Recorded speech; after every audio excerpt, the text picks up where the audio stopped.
అంటే షేప్ పెట్టేటట్టుగా పెట్టేసా. నేను మార్జిన్ వేసేసుకున్నా.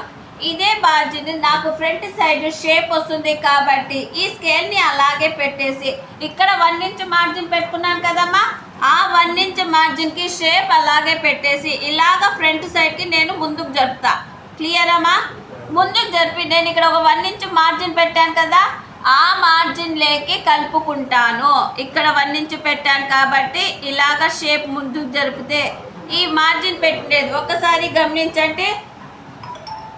ఇక్కడి నుండి ఓకే, ఇక్కడి నుండి ఇక్కడికి నేను 1 ఇంచ్ పెట్టాను.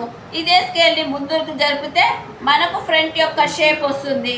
ఇక్కడి నుండి ఇక్కడికి కుట్ల లేకని 1.5 ఇంచ్ పెట్టాను కదా, ఈ కుట్ల లేకి పెట్టిన చోటు దగ్గర నుండి మనము స్కేల్ 1 ఇంచ్కి ముందర జరిపితే ఫ్రంట్ షేప్ నాకు ఈజీగా వచ్చేస్తుంది. సో దాన్ని నేను ప్రెస్ చేస్తూ అది ఎలాగుందో అలాగే మార్జిన్ పెట్టేసుకుంటా. క్లియర్ అమ్మా? ఇది చాలా ఈజీ, కానీ అర్థం చేసుకునే అంటే చాలా ఈజీ. అర్థం చేసుకునేది ఒక 2 మినిట్స్ మనం లెసన్ 2-3 సార్లు విన్నామంటే ఈజీగా వచ్చేస్తుంది. చాలామంది ఇది తప్పు చేస్తున్నారు. క్లియర్ నాన్న? సో ఇప్పుడు మనం ఈ స్కేల్ తీసేసి ఇది ఎలాగుందో అలాగే మార్జిన్ పెట్టి రిమూవ్ చేసేస్తాం. ఇలా చేయడం వల్ల మనకు షేప్ ఎంత లావు ఉన్న వాళ్ళకి కానీ ఎంత సన్నగా ఉండే వాళ్ళకి కానీ క్లారిటీతో వచ్చేసింది. చూసారా, ఈజీగా నాకు ఆ షేప్ అనేది బయటకు వచ్చేసింది. మనము ఫ్రంట్ సైడ్ సిగ్నల్ కోసం అని ఒక ఖర్చు పెట్టుకుంటాం.